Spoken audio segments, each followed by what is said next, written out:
89 Rádio Rock, eu sou a Giulia e a gente tá aqui com o Ryan, da banda Mother Mother. Ryan, how are you? Nice to meet you, Julia. I'm great. Thanks for having me. You guys are coming to Brazil in October. Can you tell us about what you're preparing and your expectations? We are so excited to come play our first headlining show. We were in Brazil for Lollapalooza, I think last year or the year before. Last year. And time goes by so strangely these days. Um, and yeah, the gig was amazing. The passion, the excitement, the energy of the Brazilian people was just the best we've ever felt at a show. So we're excited to see what that feels like in our own show. Yes, as you said, you've been to Lollapalooza Brazil, but this time you're coming to a solo concert. What do you think is the main difference? It's sort of like a festival is you go to a party and you have some friends at the party, but then there's a bunch of people you don't know. So you kind of you go around the room and you meet people. Some people you connect with, other people you don't. But it's a good party. It's a great party. But then your own headlining show, it's like your own private dinner party, and your best friends are there, and everybody knows each other really well. So you tell secrets, and you have the secret handshake. So I think that's the difference. And about the first time you came to Brazil, do you have a special memory here? Just the festival itself, just all the beautiful people and the music and the other artists and the culture, the food. Um, yeah, we were just so taken by the experience. So yeah, can't wait to come back.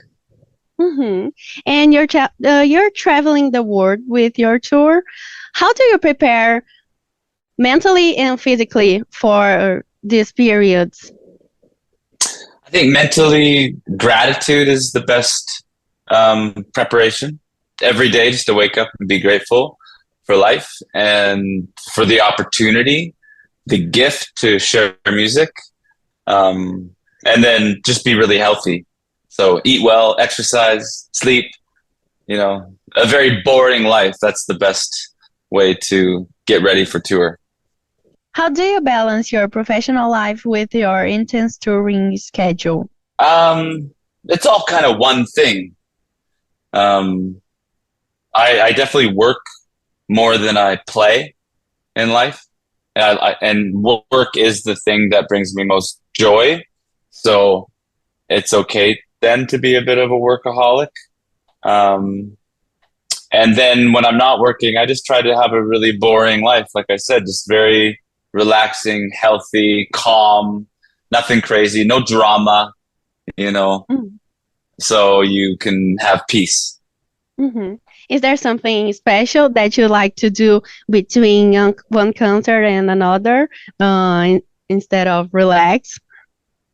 I like to take photos, so that's my favorite thing to do on the road besides playing shows is you wake up in a new city and you get off the tour bus and it's like you look around and you just walk in any direction with your camera and you're gone for 4 hours and you get lost and then you have to like get on your phone and map your way back to the tour bus. But that's my favorite pastime. Uh-huh, for sure. And about the set list, how was the selection process for this tour? Do you choose the songs according to the country, or do you have something prepared before the concerts? We prepare before. I think like most people around the world like the same songs. So we have 9 albums. So we pull from each chapter and we create a set list that celebrates the whole story, not just one part of the story. Mm-hmm. You released the album Grief Chapter this year. What has it been like taking it to different audiences around the world? We love it. We love this new album and we love how the conversation in this new music around death and about life and about grieving, how that enters the show. And we can talk about it in between songs. It connects the audience in this new and profound way. And these songs, certain songs, just like explode live is perfect. Yeah, it explodes quite literally. Mm-hmm. Funny. And how was the process of writing and recording this album? Did you face any challenge? I feel like the challenges were in the studio. Writing is fun, or it's free. It's like it's abstract. You're just, you're in your own mind, or you're with a guitar, or you're out on the street, and it's very abstract. And when you get into the studio, it's very exact and it's very pressured. And it's like you want to make these sounds perfect because you're going to print them and send it out into the world. So I find the studio has more stress than the creative process.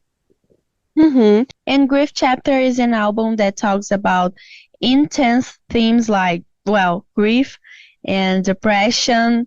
What was the creative process behind it? I think, life has been really good for us in the last few years. And when life is good, I think you start to think about how life ends, how precious and finite life is. And so it's maybe ironic that happiness, it birthed this theme around grief, but I think the two are very connected.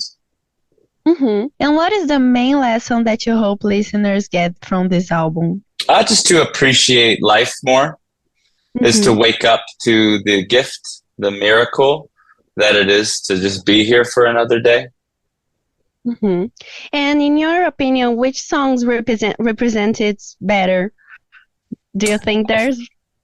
Sure, yeah, I think Grief Chapter, the song at the end, is really a good message around living and loving. And Head Shrink is my favorite song off the album. It's about how the wound, or where the pain is, that's the doorway into healing. Mm-hmm. Would you say it represents the essence of Mother Mother? Yeah, I think Mother Mother, it is light and dark dancing together. Mm-hmm.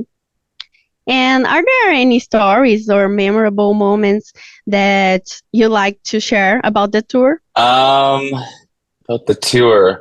I mean, it's all just amazing. It's like we were just in Europe for 2 months. We're in the States right now. I'm standing in my hotel in Austin, Texas. We just played a beautiful amphitheater yesterday. These fans are coming out. It's all just a big, beautiful blur. And so nothing really jumps out as like a specific great story to tell, but we're really having the time of our lives. And Mother Mother has grown a lot since songs like Hayloft and Burning Pile went viral. How do you think social media influences your music productions in general? I don't think it influences how we make music, but it certainly is a powerful tool in how we connect to our fan base and how the music is distributed. I don't think it's good for musicians to start trying to write TikTok songs. You just have to write from your heart and then let go and let social media do what it does. Mm-hmm.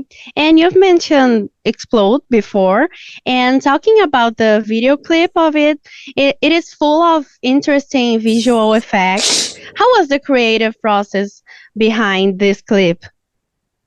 Yeah, we just wanted to create like this domain, this alternate world where people are fighting against the existential conundrum of life and death. And so we worked with a great director who had all of these fancy ideas around visual effects, and we just kind of let him do his thing and showed up and just performed as hard as we could.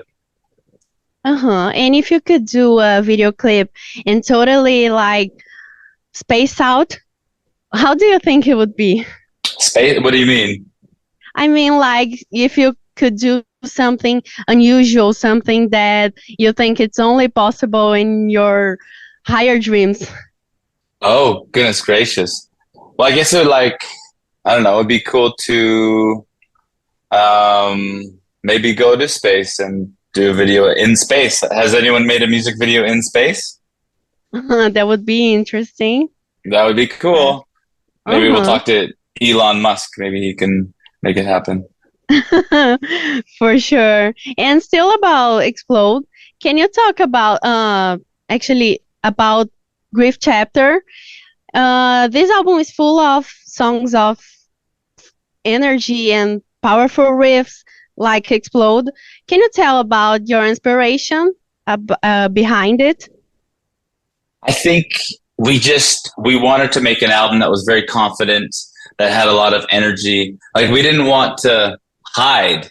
We wanted to come out and have a strong sound because we're talking about strong things. It's like life and death. So I think you need to approach these topics with your whole self and not go halfway. If you could do a collaboration with any rock artist, dead or alive, who would it be and why? Let's see, maybe the Beatles, because I think the Beatles were the most innovative. And the way they're recording, it just sounds like they're having so much fun.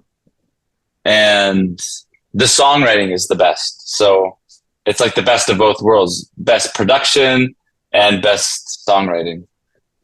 That would be interesting. I'd love to hear it. Me too. And to finish, if you could send a message to your Brazilian fans, what would you say? Oh, thank you. So much love, so much gratitude. The Brazilian fans have been so good to us over the years. And so we just want to return that love by being in the country more often. I think this is our first headlining show. We're just going to keep coming back for the rest of our lives. So here's to a big, beautiful friendship. Yes, please. Thank you so much, Ryan. Thank you for your time. Thank you so much. Have a beautiful day. 89 na Rádio Rock.